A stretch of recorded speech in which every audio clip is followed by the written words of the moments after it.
বন্ধুরা, আজকে আপনাদেরকে আমি একটি বিষয় বলবো, যে বিষয়টি আপনারা দেখলেই চমকে যাবেন। এই যে আপনারা বাগান দেখতে পাচ্ছেন, এটা কমলার বাগান। আর এই কমলার বাগানটা হলো মেঘালয়ের এমন একটি জায়গায়, সেই জায়গাটার আপনার হয়তো বেশিরভাগ মানুষের পরিচিত আছে, কারণ এই জায়গাতে প্রত্যেক বছরে বহুত মানুষ এটাকে দেখতে যায় এবং দেখার পর তারা খুবই আনন্দ উপভোগ করে আসে। আজকে আমরা সেই জায়গাটার বিষয়ে আপনাদেরকে বলার চেষ্টা করব। এই যে আপনারা দেখতে পাচ্ছেন, এটা হলো দারিবগগিরি। এই দারিবগগিরি পরিস্থিত এই দারিবগগিরি নকরেক বায়োস্ফিয়ার রিজার্ভের অবস্থিত। এই দারিবগগিরিটি ইস্ট গারো হিলসে পড়ে এবং এইটা পাহাড়ি পাহাড়ি অরেঞ্জের জন্য, পাহাড়ি কমলার জন্য এই জায়গাটা বিখ্যাত। এবং এই জায়গাটা যারা লোকাল মানুষ বা লোকাল ওইখানে অবস্থিত আছেন, তারা এটাকে কিছু মানুষ মিমাং এবং নারাং বলে পরিচিত। এবং এইটা কিছু মানুষ দেখার পরে এইটাকে স্বর্গ নাম দিয়েছে। তো বন্ধুরা, দেখতে পাচ্ছেন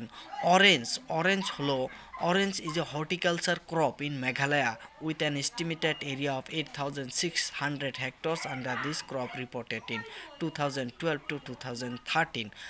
যে মেঘালয় একটা মেজর হর্টিকালচার ক্রপ এইখানে উৎপাদন করা হয়। আর এটার area 8,600 hectare under this crop. 8,600 হেক্টরসে এই ক্রপগুলো করা হয়।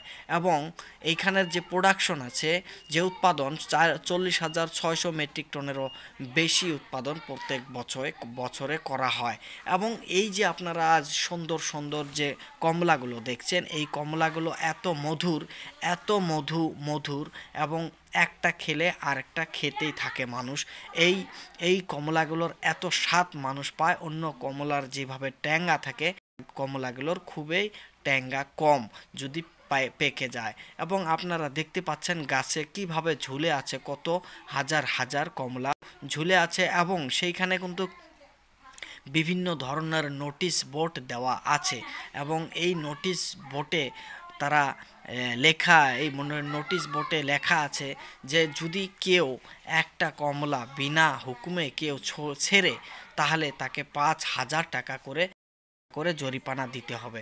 এছাড়াও এই জায়গাগুলো দেখতে প্রত্যেক বছরে বহুত মানুষ দেখতে আসে। এবং আমাদের মেঘালয়ের মুখ্যমন্ত্রী কনরাড সাংমা, তিনিও একবার এই জায়গাতে এসেছে এই সুন্দর দৃশ্য দেখার জন্য।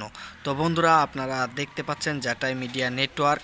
এবং আমাদের খবর ভালো লাগলে আপনারা এই ভিডিওটা শেয়ার করুন এবং ভিডিওটা ফলো করে রাখুন, যাতে আপনাদেরকে আরও নতুন খবর দিতে পারি।